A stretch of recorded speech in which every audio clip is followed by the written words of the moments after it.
So starting off with short term, we're going to define that as shutting down for 24 to 48 hours. During that time, what we would recommend doing is just a general flush of the unit. One thing to consider during that flushing routine is we're going to recommend doing at least a 60-second flush. So the considerations we have to take is how much water we have coming into the unit. So right now I can see on my flow meter we have around 1.5 gallons of water per minute coming through our chamber. The chamber size is 2 gallons. So if I do 60 seconds, obviously that's not going to be enough time for water to completely flow through there. So I may consider to actually do it longer than 60 seconds. So let me walk you through the process of actually changing the flush cycle in the controller. At the keypad here for the controller, I'm going to walk you through how to change our flush time.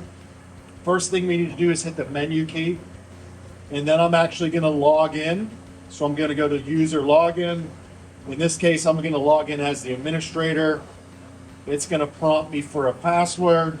I'm going to enter the password.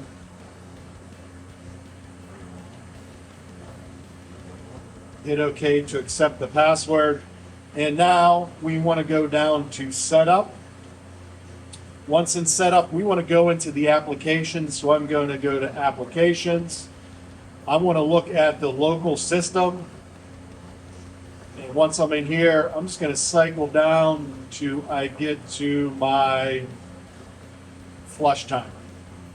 Hit OK to go into that menu.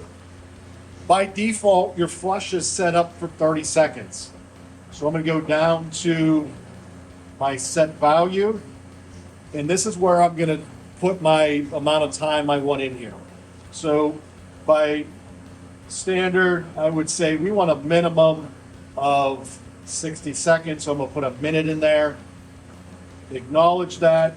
And now our controller is set up to do a minute flush cycle. Now that we have our flush time entered in the controller, we're ready to do the flush. Some things to consider before we actually run the flush cycle are whenever I run it, my mixer motor is continuing to spin. My water valve will allow water to continue to flow through the unit, but my polymer pump will shut down. So during that flush sequence, out of the unit, we will only be getting water. So you need to make sure that your process can handle that water going to it. If it can't, you may want to install a bypass on the discharge of the unit. And at this point, it'd be the time to switch the unit to bypass that water instead of sending it to the actual process. To initiate that flush cycle, we're going to go up to our selector switches here. Currently, our system is being run locally on, but anytime we go from on or remote to off, that will initiate the flush for us. So I'm simply going to come here, switch my selector to off. At this point, my pump has stopped moving polymer into the unit, and I am just running water through the chamber, flushing it out. And it will do that until that time elapses that you entered for your flush cycle. If our shutdown time is just 24 to 48 hours, all we recommend is just doing the flush of the unit, and the next time we're ready to start right back up.